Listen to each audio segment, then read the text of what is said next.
Hello, this is Brian Kilby, and today we're taking a quick look at San Diego Comic-Con exclusive Autobot Blaster in Blingtastic Box. What can you say about Blaster that's not already been said? He's huge. He's the size of your average combiner. In fact, a few minutes ago I was comparing him to Bruticus. It's an interesting scheme they have in the packaging. They have this extra sleeve, which looks something like Generation 2 versus Boogie Nights. It's kind of nice. I like it, but it's a little strange.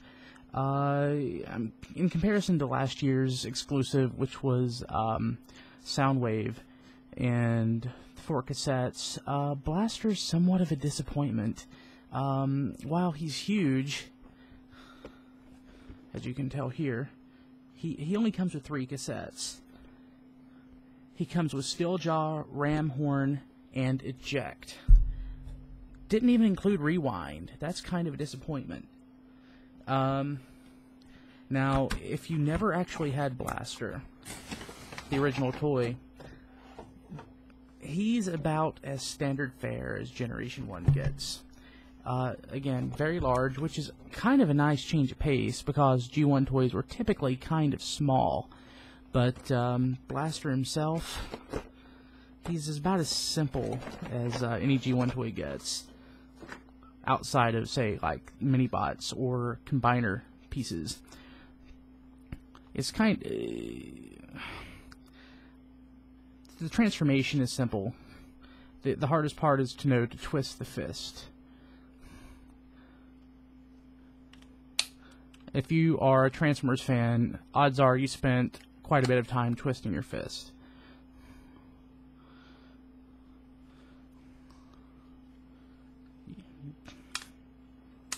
I usually don't transform toys during reviews because I think it's kind of, I don't know, trite, but in this instance it's so simple that why the heck not? There. Now, Hasbro made a point to put on the documentation that this is not a real tape deck. Well, duh. I do like, though, that the mechanism to get the cassette to eject is pretty simple. It's right here. And there's room for the cassettes. I mean, it's way bigger than Soundwave. Soundwave is probably 2/3 the size, but he's mostly empty space, is Blaster.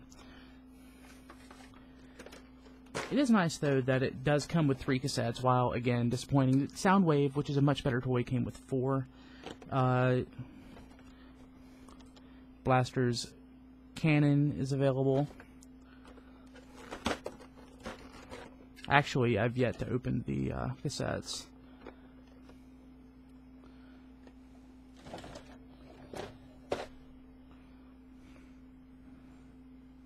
So, he's a little stiff compared to the original toy. The original toy's plastic was a little better.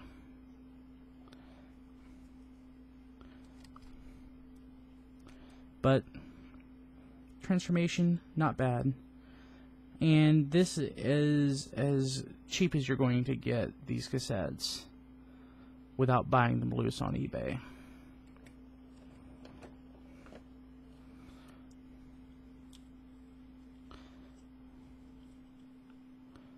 I have like 10 ram horns.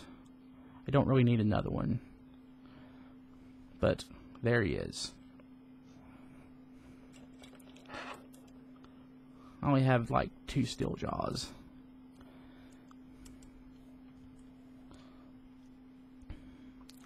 Well, I can understand why they didn't include both eject and rewind. They're basically the same toy.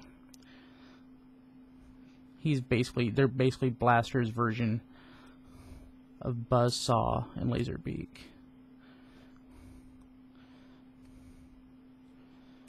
But considering they wouldn't have had to use a third mold or a second mold, it's kind of disappointing that they didn't just bother to spare the plastic. For the price, if you can get it at the original SDCC retail, which was $49.99, it's not that bad.